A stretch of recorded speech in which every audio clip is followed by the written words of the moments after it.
Thank you very much. Up next we have Monty Milne. He is a poet who hails from the blue skies and still waters of Port Providence, Pennsylvania.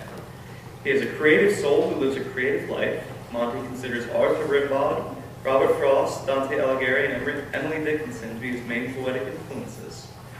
He's published 6 books of poetry and prose in February 2017 that contain almost all of his poetry and prose written from 1987 to the present. His current writing project is an epic poetic novel. Think Led Zeppelin meets the Inferno. Monty.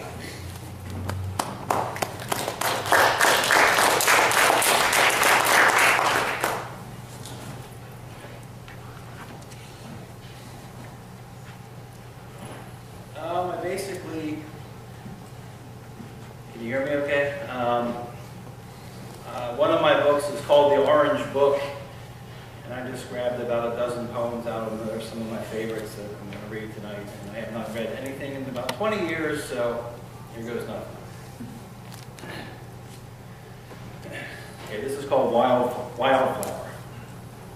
Wildflower, I will share you, I will protect you, but I will never pick you and take you from your roots, because then you would be a possession, not a beautiful life. Stay wild and free. This is called Soft Light and the Tiger. The soft light flooded my dreams frequently when I slumbered as a child. Sound was omnipotent. It tingled on my skin and shone color to my eyes. A question circled endlessly.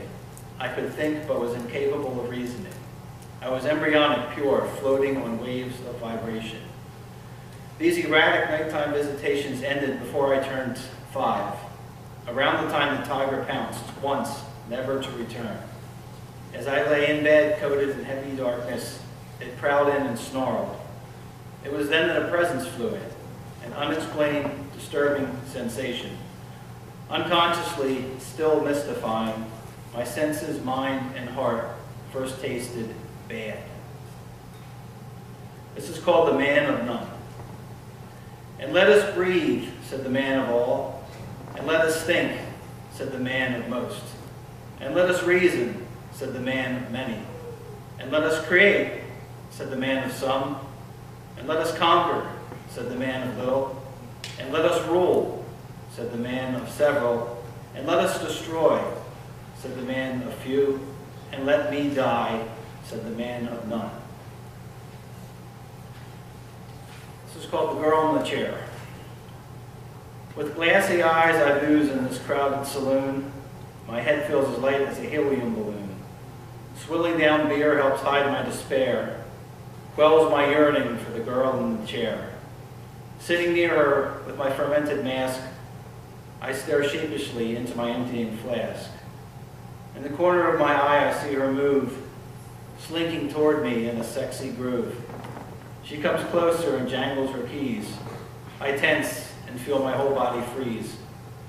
Gliding past me, she is gay in her flight through the door, disappearing into the night. This is called The Wisest Man in the World. My skin is rubbed raw from the coarse scraping of the rocks. I feverishly ascend the marble gray mountainside, seeking the all-knowing wise man who sits on its peak. Clawing my way over the last edge, my heart drops like a stone. I stand up, bewildered at the dome's vast emptiness. For a moment, the pain and toil seems to have been for naught, until it dawns on me that each man is wisest unto himself. And then I have one last one. It's called Nature's Haiku Lullaby. Tan deer lap water, blue pond reflects images, wildlife poetry. Earfuls of bright sound, songbirds cry the wind ballad, feathered melody. Painted rainbow sky, breathing forestry, landscape, outdoor gallery. Green moss on gray rock, moonlit Milky Way backdrop, dew-covered sculpture. Red airborne leaves dance, glide with grace through warm sunlight, swift autumn ballet. Brown spider weaving, thin web spun in grand design, sticky tapestry. Furry cubs tumble, green meadows scented with snow, arena of sport. Aesthetic beauty, caress the senses with magic, art blooms in nature. Thank you, and I wanted to say just one thing. I have a website. It's called tiltedpoet.com if you might want to explore more of my work. So thanks for listening.